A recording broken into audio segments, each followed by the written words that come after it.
Good. So as to the matter at hand, compassion. Anybody ever hear that word? Yeah, it's a wonderful word. And it's certainly in our tradition. We say our practice has two wings, wing of wisdom, wings of compassion, love, etc.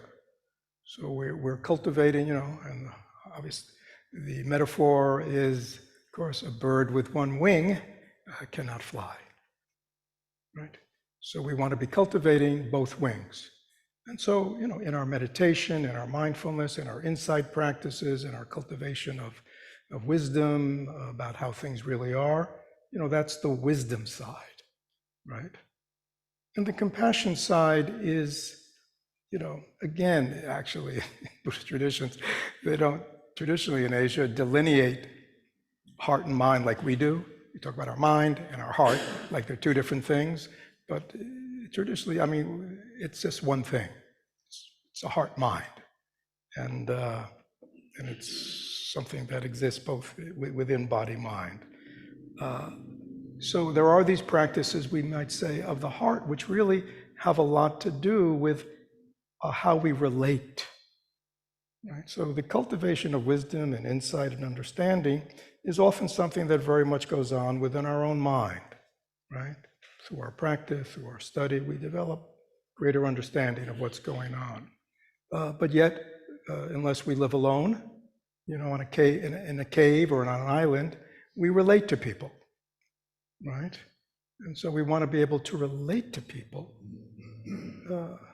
from a good place. And a good place, of course, is in Buddhism is a place of loving kindness, caring, friendliness, right?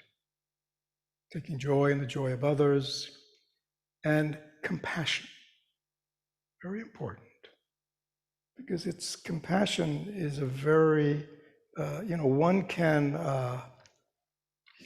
want people to be happy. In Buddhism, that's called metta. That's really love. I want you to be happy, right? And I want to support your happiness, other people's happiness, the world's happiness. Compassion is different. Often the liking, the loving, the warmth that we feel with other beings, the friendliness toward beings, is what connects us, right? It's kind of the connecting energy. But then we notice people suffer, right?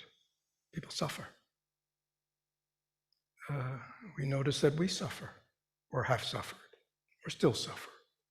We notice the people around us, the people we love, the people we care about, they have sufferings in their life.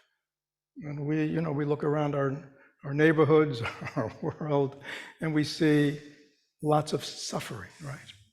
So compassion in Buddhism is very essential because it involves much more than empathy. See, many people in the face of suffering, they have an empathic response, which is what? I feel you're suffering. Is that good? That's wonderful, right? It's coming out of your sense of separateness and isolation and just focus on me. It's good to notice empathically the suffering. It's good to note, it's also very good to essentially notice having empathy for oneself, connecting to one's own suffering and acknowledging one's own suffering. And yet the word karuna, which means compassion in Buddhism, goes beyond that. It is a desire to alleviate, remediate the suffering of others. It is an active principle. Right? It's not a passive, it's not just empathy, it doesn't stop there, right? So, does everybody in here ever feel empathy for others in their life? Yeah, it's right. Have we ever, with that empathic connection, try to act in what we would call a compassionate way, which means trying to alleviate, remediate the suffering of another person, or even ourselves, right? Has anybody ever done that? It's not uncommon. So this is where the problem is. Empathy, this sounds a little crude. I mean, I hear the words coming up. You know, I was about to say, empathy is a no-brainer, right? You know, I mean, if one is open, not totally lost in one's own self-absorbed bubble, but if one is open and is present to what's going on around one, one will notice that people are suffering. Someone's in pain, someone's hurt, someone's sad, someone's down, someone's angry, someone's, all those kinds of things. You know, you pick up you read your, forgive me, I'm about to say, you read your daily newspaper, but that dates me, doesn't it? You know, you access the news of the world every day, every hour, and it's a catalog of what? The suffering of the world. You know, where are people suffering today? Right? If you think about it, that's a lot. I mean, all variations on a theme. You know, all kinds of suffering, right? But basically, it's a catalog of human suffering. You know, and which suffering the people who make the decisions have decided, you know, they want to capture our attention with today. So again, empathy for others' suffering, while it's certainly better than being self-absorbed and walled off, is certainly a connecting. But the Buddha says, no, that's not really compassion. Compassion is wanting to do something to alleviate that suffering. What's the problem? Has anybody ever tried to alleviate the suffering of another person? And what's happened? What? Always works? What? I mean, you just go, oh, works. Right? Anybody ever tried to alleviate a social ill? What happened? Is it gone? What? No. What's going on here? Right? We're empathic. We see suffering. We act. And it seems to have no effect. Or it has very temporary effect. Or sometimes it can make situations worse. Have you ever noticed that? It can make it worse, both on a personal scale and on a worldwide scale. You know, if you look at our country's foreign policy, you know, we've been all over the world thinking we're doing what? Good. And we've dislocated so many societies, caused so many problems, right? You know, stepping into another country, another world. You know, thinking we're doing good. Social aid, all kinds of things is a history of well-meaning people not seeing the consequences of their actions. But today we're going to keep it more personal. But I think it acts out on a world. So there was a teacher in the 70s, Trungpa Rinpoche, and he coined a word called idiot compassion. And I found out by doing a little research, he stole it from somebody. He's usually the one who's, this is not a, you know, I'm not a muckraker, but it was interesting. There was a really unusual Russian teacher by the name of Gurdjieff.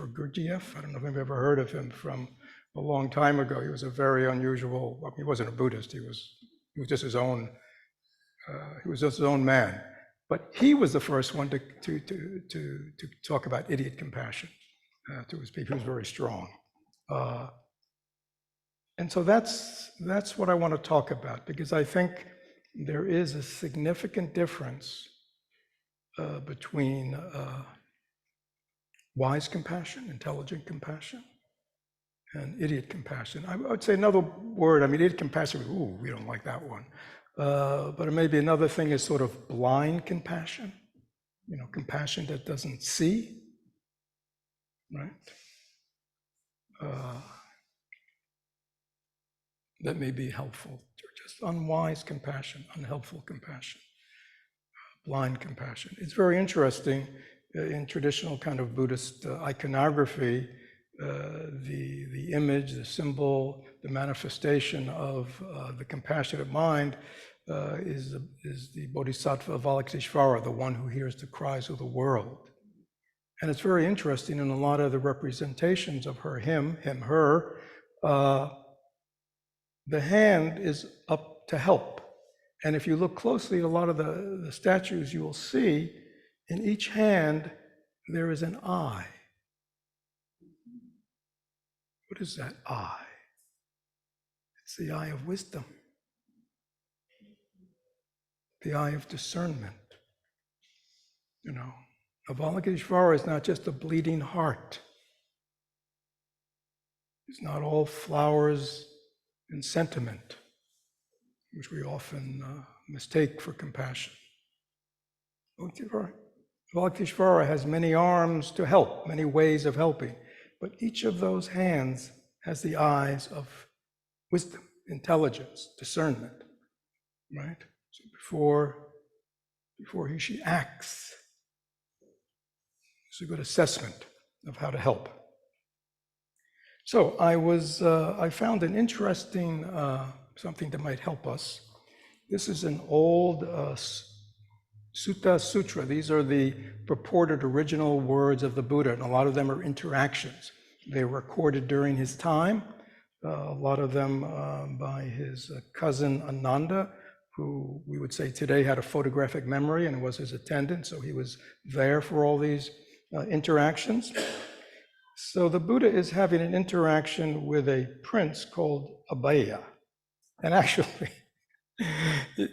the dialogue was interesting because actually Prince Abhaya was trying to set the Buddha up because he was actually the student of a rival teacher. And his teacher had kind of fed him some lines to kind of catch the Buddha. Of course, the Buddha couldn't be caught.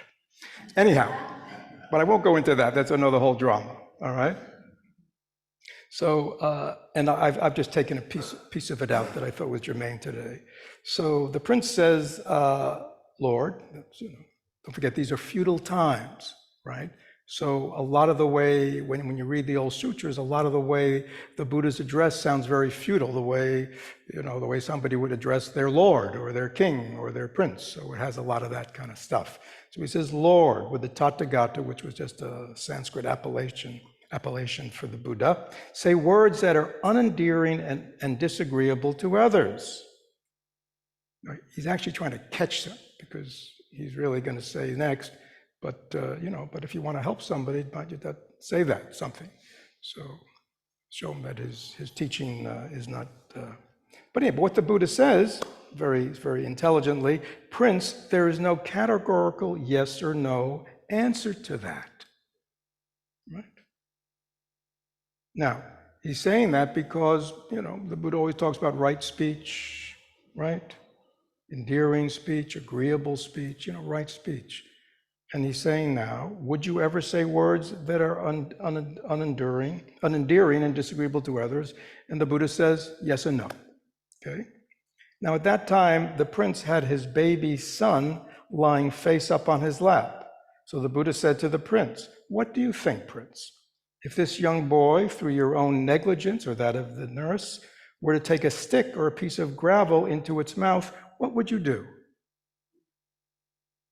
And the prince says, I would take it out, Lord. And if I couldn't get it out right away, then holding its head in my left hand and crooking a finger in my right, I would take it out, even if it meant drawing my son's blood. Why? Because I have compassion for the suffering of my son. So, parable story often ways are more powerful than words, So, the Buddha's, rather than answering him first, he just shows him, right? Would you walk around, just always sticking your finger in your son's mouth and hurting him? Well, of course you wouldn't.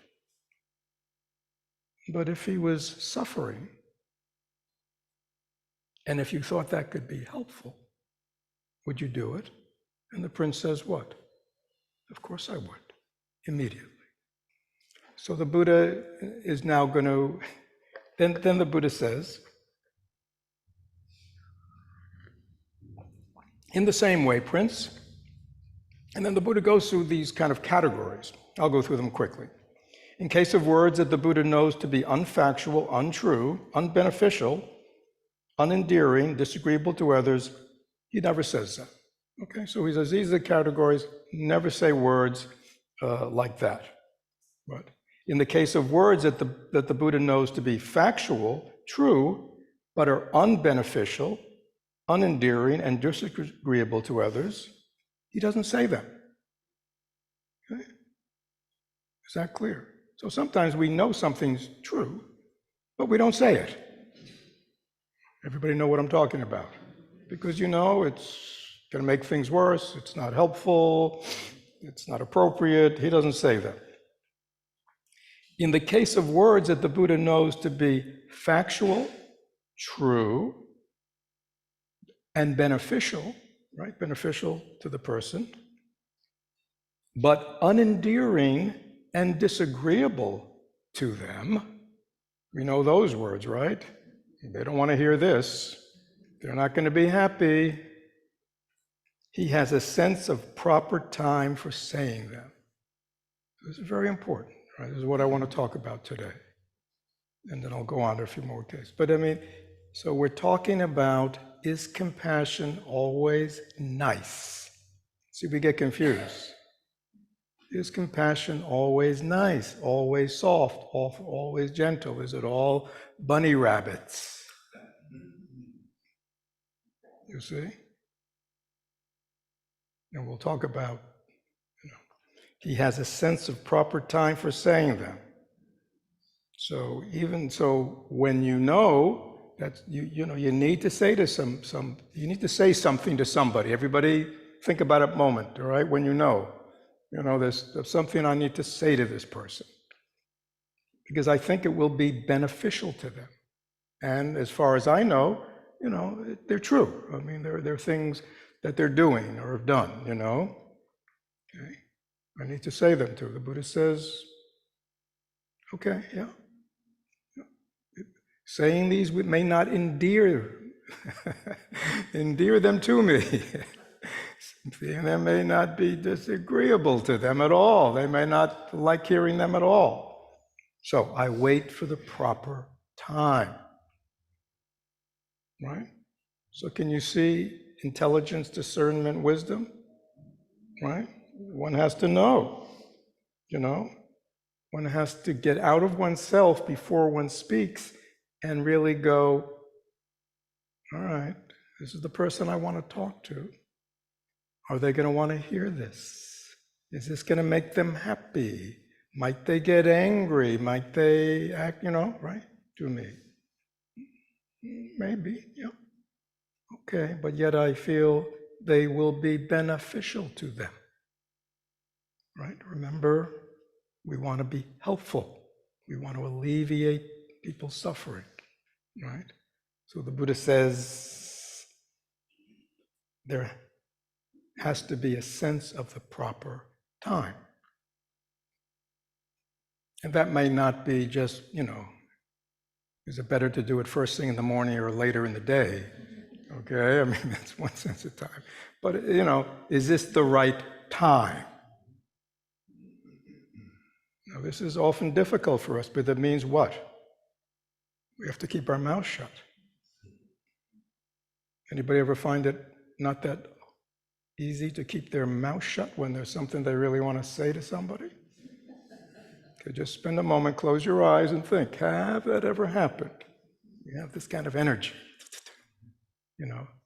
and that energy to say and to act and to do is coming from where? From me. It's my energy, right? It's my need to say something. Wrong, right? Remember? We want to help the other person. That's why we're saying it. So idiot compassion or blind compassion is, it's coming from me. I have a need to say something. It's not really coming from a real assessment of who the person is, how best to help them, and is this what would be the best time. So that's why we're beginning to understand that acting compassionately, which means effectively, we often have to what? Pause.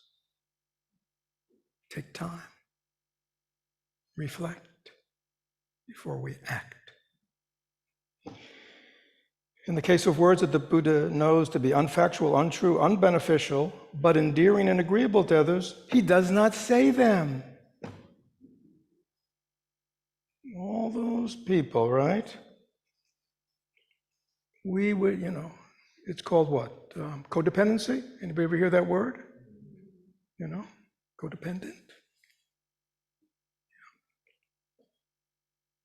Ooh, I always want to be endearing and agreeable to these people. I always want them to like me. I don't want to make any waves. Anybody ever hear that with us? I don't want to make any waves here. Right? Even though I know something's going on, even when I know I'm not speaking the truth, right? Now again, in the earlier one, he said you don't say it because it's not the right time. But here he's saying it, we don't say it because we don't want to make what? We don't want to make waves. We don't want anybody not to like us. We definitely don't want anybody to be angry at us.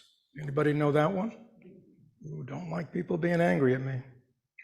I want people to see me as what?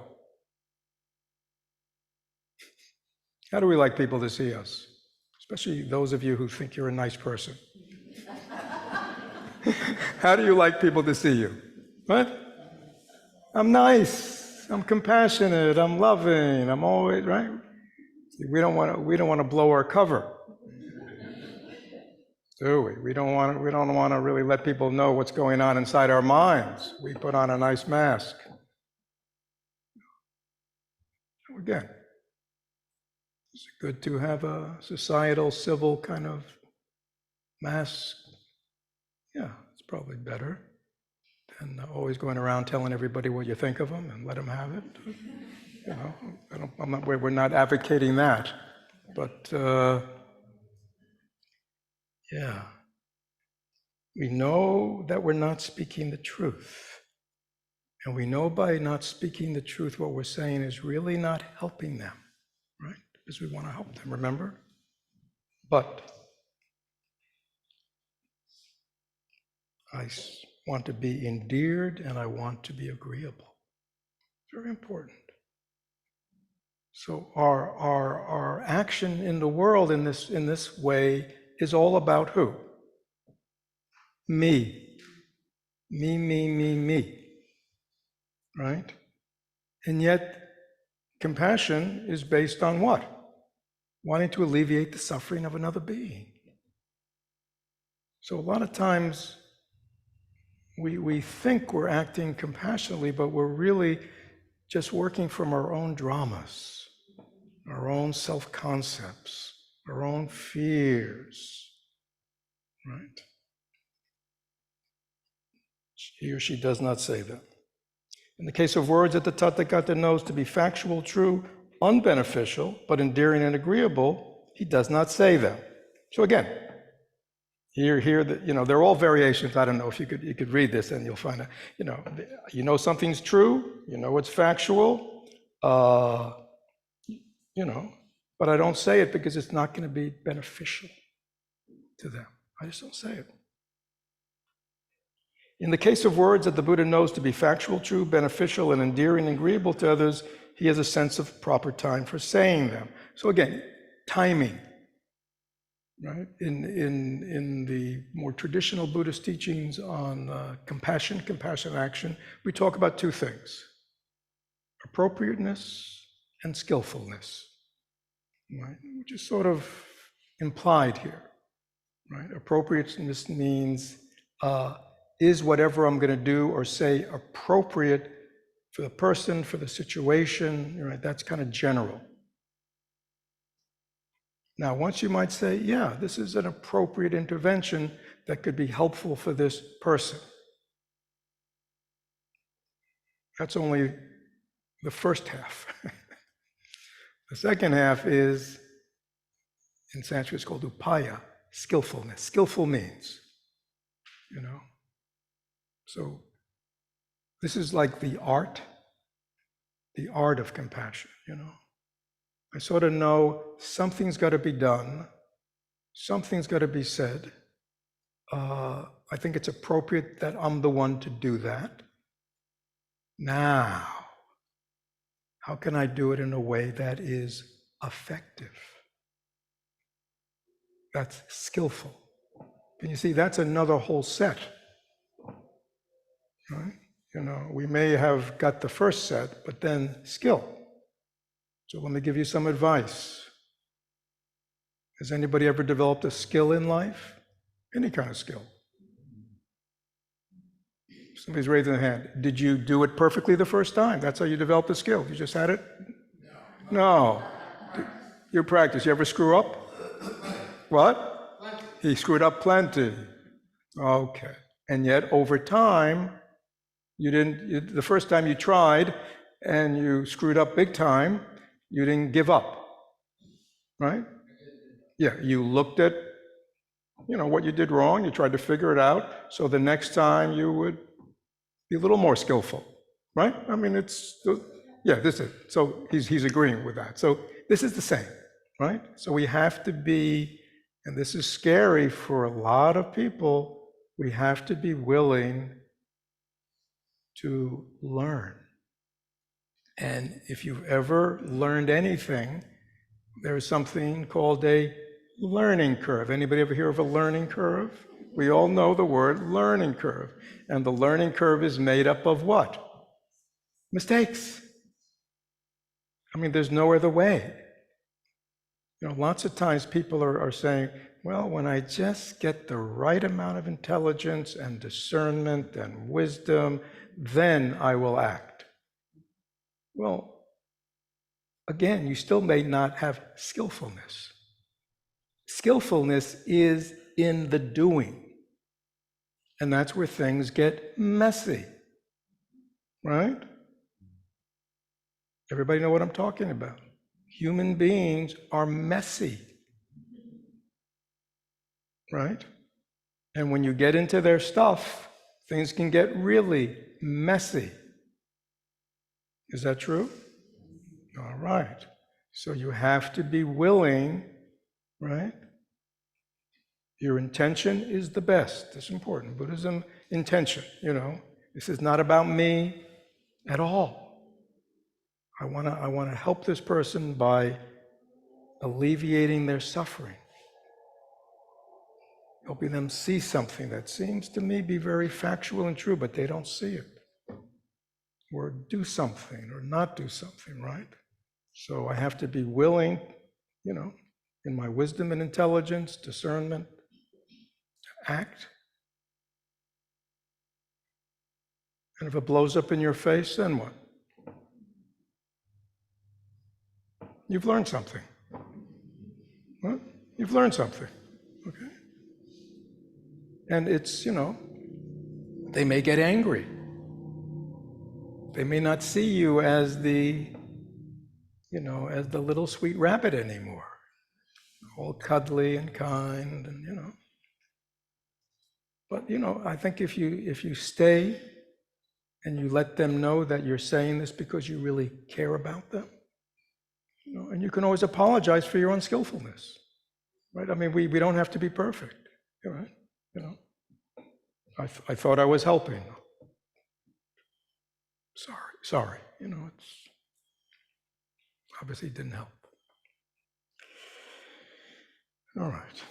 So in the case of words that the Buddha knows to be factual, true, beneficial, endearing, agreeable to others, he again has a sense of proper time for saying that. And then the Buddha says, why is that? Because the Buddha has compassion for living beings. So that's the modus operandi for why we act. Now, so let me just talk a little bit about this idiot compassion, this blind compassion, this compassion that has no intelligence, or little intelligence, or some intelligence but not a lot of skillfulness.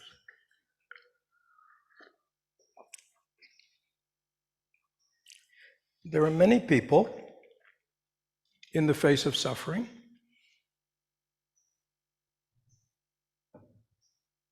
a lot of times these days, people go on and on about the suffering of the world, which is only something they know through media.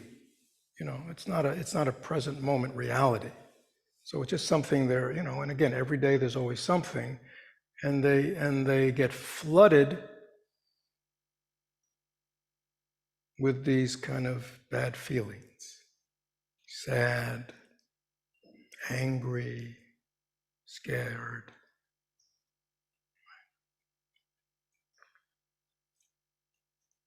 And they don't like those feelings. They're kind of heavy. They're overwhelming. So they want to discharge them. And how do they discharge them? By doing something, saying something, talking about it, right? Somehow talking about it gets it out. But talking about it is not compassion, because you're really not helping anyone. And you're really doing it really for yourself, because you don't like the way it feels in the presence of another's suffering. And whether that's a suffering of the world or that's a suffering of another being, right? Oftentimes, in the presence of suffering, or even in the presence of our own suffering, there is great uncomfortability that we don't know how to handle, we don't know how to work with. And so we can wall off. That's one good strategy. We can wall off. That's not really what we want. We want to be compassionate and empathic people. Or they act out, talk, think, do something. And oftentimes the doing in the face of someone else's suffering or my own suffering may not be very useful or helpful. So that's a lot of the times why we say, when I look at it, it really wasn't helpful. Because oftentimes we didn't take the time to be with what was going on, to look more deeply into the cause of suffering. What is the cause of suffering? Yesterday, I think some of you were there, we had a workshop on Buddhist psychology. Some of you were there? Yes, some of you were there. Wow. 2 days in a row, you're gluttons for punishment. Yeah. And one of the things I talked about, was the Buddha's Four Noble Truths, right? When the Buddha saw that underneath all the good things in life, there was these levels of suffering, which he became very apparent.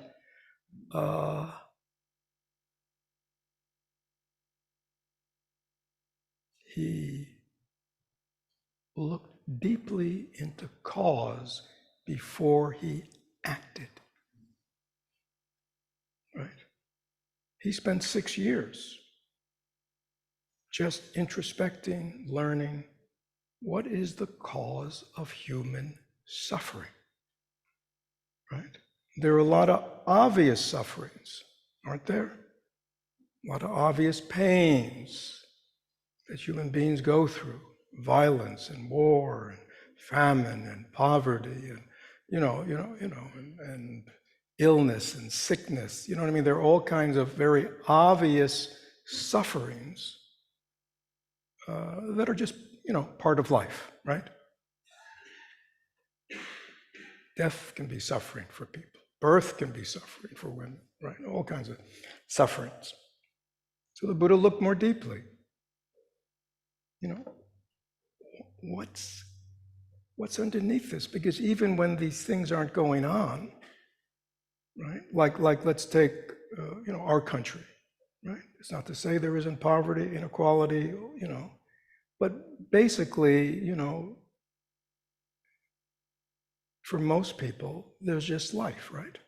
They get up, they go to work, a certain degree of stability in life, things basically work, right? It's not like other places, right? So basically, in terms of lots of other parts of the world, we would say, yeah, things are pretty good here, aren't they? For most people, a lot of people. And yet, great suffering, right? Great suffering, right? Massive rates of depression, anxiety, suicide, addictions. I'm not trying to be miserable, but you see, why is that? See, if I thought that by getting rid of the social ills, the obvious sufferings in the world, people will be happy, then what's going on here? Right? I mean, why do people who have kind of have, enough of the basic things of life, shelter, and have their cable TV, and, can afford Netflix, and, right, right, have a car that works, why do they suffer? See, I mean, this was 2,600 years ago. What's the cause of that? Right? And why, even when people are among other people, do they feel alone? Why do they feel disconnected from other people? So this is like even a deeper level. The suffering of that, the suffering of disconnection, the suffering of aloneness, even in the midst of people and activity, right? The ennui, that comes into people's minds, even as they go through all the, the accumulations, and they have, you know what I'm saying, all the things of life and moving up whatever you're moving up. Why, at a certain level, it's like when the music stops, why don't they feel good?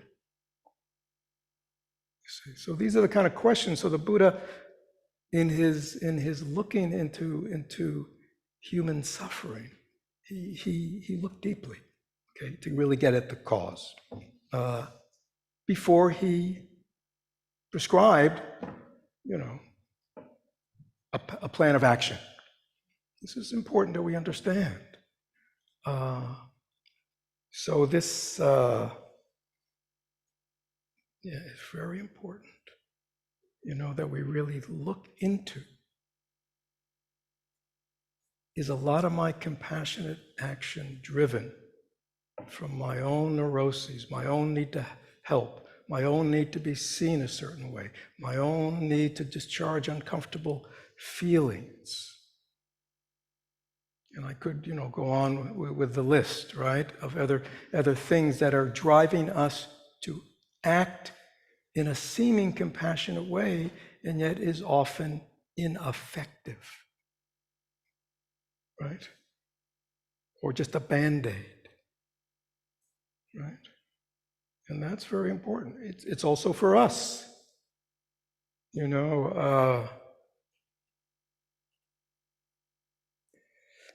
mean, this could sound not too nice. There's a lot of, people, I hear people, I remember there was a woman, she was in one of my classes. It was an ongoing class. And she never did the work, you know what I mean? She never did the work, Come next week, oh no, I didn't have time to read. I didn't do it, no. And then one day I kind of called her on, she said, I'm learning to be compassionate to myself. I don't want to put pressure on myself. It's like, what? I mean, can you believe it? I'm being, it's like, okay, you still can't be in the class anymore, but, that's fine. Because you signed up and this is the work in the class. So sometimes, self-compassion, I think these days often can be kind of just a soft kind of thing, I mean, do I believe that self-compassion for oneself and to wanting to alleviate one's suffering is essential? Yes, it's the basic of Buddhism. We want to alleviate our suffering. But a lot of these kind of little soft things about being nice to myself may be like little Band-Aids, right? And again, it doesn't mean Band-Aids aren't, you know what I'm saying? I mean, if you got a little cut, Band-Aid is good. But if you got a wound that's bleeding, you want to kind of treatment at a little deeper level. So I don't know, maybe I shouldn't have got into that. Just, I listen to people and I go, sounds nice, you know, sounds very sweet, sounds very nice. I'm glad you're taking better care of yourself and you took yourself to the spa and got a nice massage and you're feeling better. I mean, that's nice. But, you know, what's really going on with you, that doesn't touch it, you see. But who likes to say that, right, to people? Not easy, is it? Right? So is it appropriate? Am I the appropriate one to say it to this person? A lot of times I'm not. I don't touch it. That's wonderful. Right? Is it appropriate? Right? And then if I do have a relationship with a person, I want to help them, can I do it in a skillful way? Is this the right time to say something? How do you see? So you don't just kind of jump right in. Anybody ever kind of jump right in to kind of, you know, help somebody? You know, yeah, I get a lot of people going yes, and then like, oh, it didn't work, right? Yeah, so we have to be careful. You know, concepts like enabling. Everybody know what enabling is, right? Enabling came out of the, you know, the recovery movement, right? Somebody's suffering. They don't have money. I mean, you know, we here on Nebraska Avenue, we run into that, you know, people on the street. You know, they come up to you and they're very nice. I mean, there's never a problem, you know. You know, can you give me $5? I mean, there's one person all the time I run into him. Can you give me $5, $10 so I can take a bus? You know, I always see him on the street here. I know he's not taking a bus. He wants to get whatever he takes. You know, because I've sometimes watched them. You know, and again, you give him the money. You know, I haven't eaten and so and so. Now again. Are there people where it's a genuine need? Yes, then we just help them. But lots of people, it's like, so is that helpful, you see? Is that helpful? In a certain way, you might say, well, yeah, I'm just being nice, and who am I to judge? But is that helpful to them by enabling their suffering to continue? You know, and that's kind of an extreme example, right? But it's so enabling is this whole concept, you know, outwardly you're helping them, but you're helping them to maintain something that is fundamentally dysfunctional, or pathological for them, unhealthy for them. Right? Anybody ever, you know, had, you know, teenagers or children who are having difficulty separating and going out on their own, right?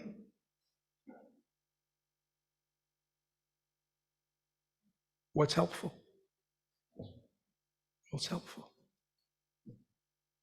Not easy, right? On one hand, you love, you want to help. On the other hand, are you just enabling them to not trust themselves or to not test themselves in life? And I'm just using these as examples, you see. So there's subtleties to the whole thing.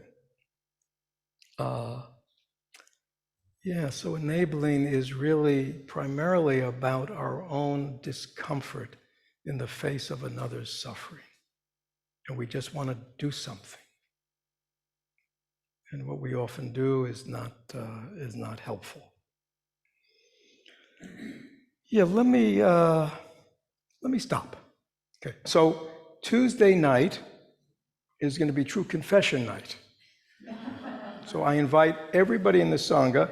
We will come together and, you know, in the spirit of the recovery movement, we will all just share openly, so we all know, we all do it. We've all, you know, we all share that our experiences of when we, you know, genuinely wanted to help somebody.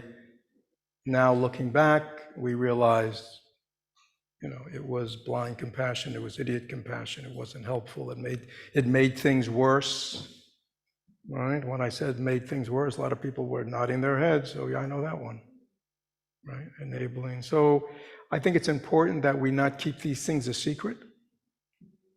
So that's what Tuesday night is going to be. So let me just open this up now. Questions about what's been shared today. I mean, this is not easy because it's some things are very straight ahead, right? Like I would say, loving kindness is very straight ahead. Be kind, be friendly, be open to all beings, without discrimination, right? So that's kind of across the board, taking joy in the joy of others across the board. It means like, I'm just not happy for them when they're doing things my way. Taking joy, I'm happy with them because they're doing things that make them happy, right? Even though it's not my way. So certain aspects of loving is obvious. Compassion, this is a tough one because, again, it's not empathy. A lot of times in our language, we think to be compassionate is to be empathic, right? I mean, I don't know if it's still talked about, but maybe, and I've talked about it in the past, there used to be this thing in the helping professions, compassion fatigue. Do people still talk about that? They do, so, okay. And when I heard that, I went, no, compassion is active. It feels good, it's good. Empathy, that's not discharge. That's what they're talking about, right? It's empathy fatigue. Because empathy just feels, but it doesn't do anything. So people get burnt out because they just overwhelmed with endlessly being empathic, right? But compassion, because you're actively doing something to help somebody, whether it fails or not, because we're not attached to outcome, doesn't need to be discharged. It's good. I've done my best, right? I've done my best. I don't control the world. I don't control anybody, right? So I just do my best to be helpful. So what else can I do, right? Questions. So think about what you've heard today. Anything not clear, anything you totally disagree with. Online, just chat it in to Brian in the hall, just raise your hand. So really think about it. This is not dogma. I mean, this is, any questions about how to apply it? Yes. It's more than just one sentence? Yeah. Yeah, why don't you wait it? Yeah, just take it in. Hi, it's a basic scenario we all go through, is when you have those people in your life who want you just to basically listen to their destructive patterns. Yeah. And you said, the things you had to say. How then do we just stop that completely, or just, how do we handle that the best way? Okay, Angela, I am not going to tell you what to do, but I will say, you're on the right track. So everybody know you have friends, you have colleagues who tell you their sad story, right? Anybody know people like that? Okay. After a couple of times, you go, all right, wanting to help, perhaps give some counseling, give some advice. Ever think of trying this or doing that? Next time they come in, same story, right? And you realize what? What do you realize, Angela? They just want me to listen to the story over and over. They don't want to change. So this is not an unusual story, right? We all know that. Okay. So my sense is, once I get it, you see, I'm trained in empathic listening. Right? I mean, I'm a good listener, right? And I can listen to people's suffering, with concern and empathy and all that, right? But if I keep hearing it week after week, year after, it's like I realize listening to their story does not help them, right? Empathic listening in the short run can be very helpful to people. They're not alone, they can connect with somebody's listening. We all know that, right? A kind ear, it's very helpful. It's very compassionate, we might say, or empathic.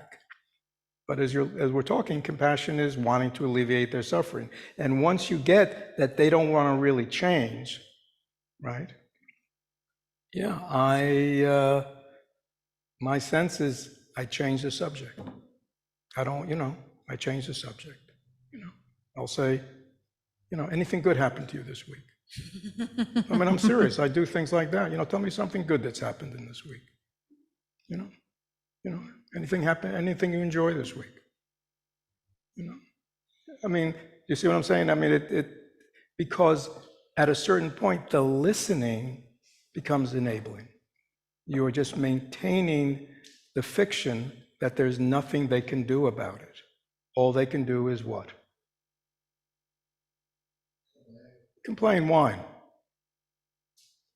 Again, many of us have our inner whiner too, right? So that's okay, but at a certain point, it's not helpful. It's not helpful to us, right? So again, to share with somebody you had a hard day or something that happened in your life was hurtful, you know what I mean? Yeah, it's good for us to share, but after a point it just becomes a reinforcer for something that's not benefiting the person. And we want to help them.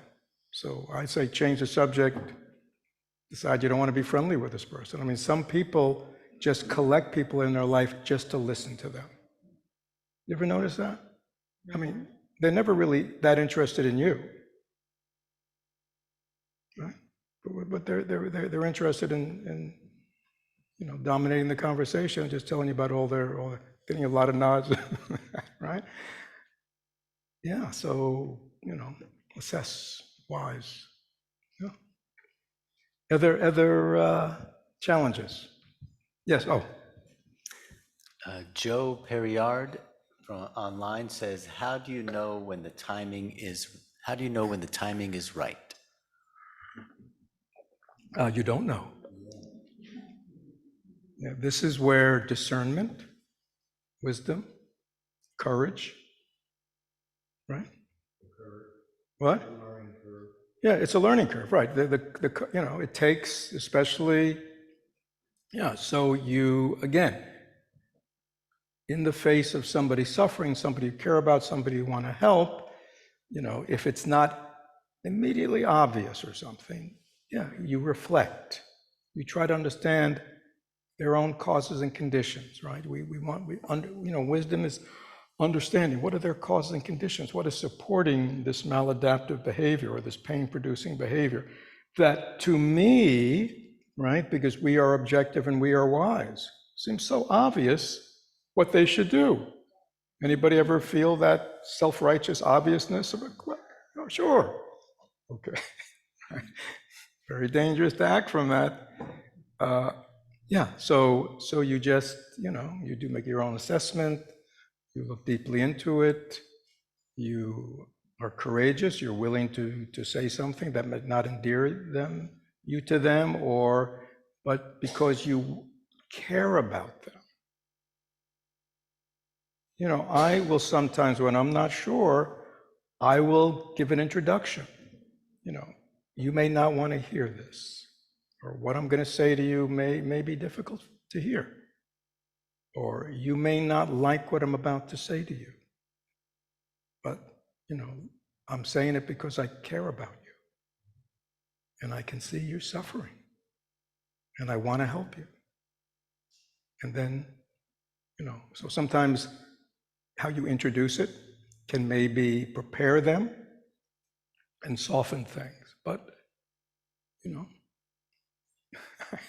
as I said, this is the area where it gets dicey because, again, there's, some people you have a relationship with, right? And you can be open in this way, right? Right? But other people, you don't know. Some people incredibly well defended, incredibly well defended. Well, to me, if somebody's well defended, I leave them alone. I mean, if that's my assessment, I leave them alone because it's not going to be helpful. They're not going to be open. So I don't need, I may have, right? Don't forget, I used to be a therapist for 30 years. right? So somebody would come in, they'd tell me a little about themselves, they give me the presenting problem. I knew immediately what they needed to do, right? I could have been, a one session therapist, just go home and do this and this and this and change your life and get rid of this person, and you know what I mean, everything will be fine. Why didn't I do that? Because they wouldn't have hurt me. You wouldn't have done it, right? So you gotta, build a relationship, go through time, unpack things a bit. So, that's where the appropriateness and the skillfulness comes in. We may see very clearly, this person is, just an endless reactivity from their wounds in childhood, right? But they don't see it, right? When in the workshop yesterday, I said, one of the things about Buddhist psychology is we understand that all our suffering is processed through our minds. It's not going on out there, and the cause of it is not out there. That's the basis of Buddhist practice. Most people don't want to hear it because they think the cause of my suffering is what? Is you, or this one, or that one, or the way the world is, or my parents, or you see, the cause of our suffering is endlessly outside myself. And if I could only change that or them, then I will be what? Happy or free or at peace or no longer suffering. But that's a cop-out, right? We suffer within our own minds, our own hearts. That's where we suffer. And that is under our ability to heal and transform. The world does not need more wounded people helping, does it? The world needs more healed people, whole people, who can show them another way that comes from their own experience. So I say this to all of us, this is why we practice. We call our path, for those who are members here, people who come here, we call it, this is a path of healing and transformation. Right? We want to heal ourselves. We want to transform ourselves, transform our hearts, minds, so we really can be of benefit to others, right?